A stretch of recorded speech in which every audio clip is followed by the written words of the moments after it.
Coach, what challenges does going up against a really experienced and talented offensive line present to you? You know, a lot. I believe the game on both sides of the ball starts up front. So when you have a big line that can control the line of scrimmage, like them, you know, it creates a lot of issues. They can run the ball, they can protect the quarterback, so it presents a lot of challenges for us on our end. On that note, what gives you confidence in terms of the progress you've seen from the defensive front over the course of the time that you've been here, that they're ready for that sort of challenge? We're prepared. You know, we've known what the challenge is going to be since I got the job here. So, you know, we've been preparing not just for LSU, but just for the entire season and what we have to be prepared for. Coach, when you hear, you know, players on LSU, Will Campbell specifically, just saying it's going to be a fist fight and other comments, is that something you talk about with your team and you use as motivation, or do you guys kind of turn on the blinders and stay focused on what the mission is ahead? I've been game planning, so I haven't seen it yet. I just heard about it just a while ago for the first time. So I'm just focused on us just getting better every day so we can go out there and just put our best effort and our best brand out there September 1st. Dan, how important just has Greedy been in game planning? You know, a guy who's seen this version of this LSU offense last year, just in general. Important. You know, you got Greedy, you got D-Nick, so you have a couple guys who played against LSU this past year. So obviously there's going to be some scheme things that are different, but just from a personnel standpoint and just from a what to expect standpoint, they've helped a lot. What has Greedy just added to this room, you know, since he's come in, and what have just you've been really excited about from him? A lot of experience, a high football IQ, and then again, he's coming from a different scheme. He's coming from a place that did it completely different. So he's done a great job of learning how we do things, but he's also been able to add some things as well. Has there been a fall camp and off-season defensive MVP from your group? There is not. You know, all the guys have been doing good. What are you most curious to see against an opponent compared to just practice against yourself so much? Just guys hitting somebody else. You know, in the NFL, you scrimmage against other teams. You have in preseason games. In college, you know, you have all spring ball and all camp. You're just hitting the same people every single day. It gets to the point where you're just ready to hit somebody else. Coach, you guys played 5 days. How are you feeling, and what has you excited about the season?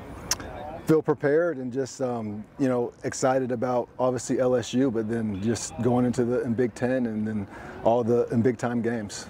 LSU ran the ball so much with Jaden Daniels last year. You know, they returned a little bit of experience in that run game. What have you seen in terms of out of their running backs that's kind of impressed you? Or? They have big physical backs. They have a big offensive line, and they have big tight ends. So they present a lot of issues in the run game. Fair to say it was a good test of great test. The physicality and bulk that you guys have added. Great test for us. Great test. You don't have a lot of tape on Garrett Nussmeier, but in what ways has he stood out to you on film? You know, he has a very strong arm. You know, he can make every pass on the field. You know, he doesn't have a lot of playing experience, but when he is out there, you can't tell. He plays with a lot of poise. He handles himself well in the pocket. He extends plays well. He's always looking to keep the play alive, throwing the ball downfield, so he presents a lot of issues. Do you guys feel like you have enough tape on him to feel like you really do know him, or is it going in at least a little bit blind? You know, anytime you're going in and it's really his first season starting, obviously, you just make best with the information that you have. Does LSU remind you of anyone you game planned for last year, and why? Not really. You know, they're a little different than any team in the Pac-12. I think part of it's probably just being in the SEC, a different conference, but you know, they create a lot of issues because, like I said, they're very dominant up front.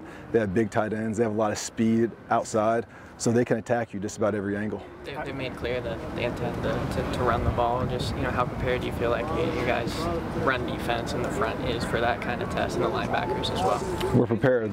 Like I said, you know, we've known what the challenge is going to be all off season, so we're just focused on getting better each day, which I feel like the guys have gotten. So we're just excited to finally get to go out there and do it against somebody else. How do you feel like you know, the overall unit's kind of run defensive scheme that has progressed since you took over? You know, good. The guys had a great spring, but more importantly, the guys did a really good job in June and July, like staying locked in the playbook, because when we came back for camp, we didn't just pick up where we left off in spring. We were further along, which I was impressed with, which helped accelerate the installs in camp. Both Kelly and Easton came in and kind of emerged as leaders, as new guys here. Are they similar, like the same guy, or?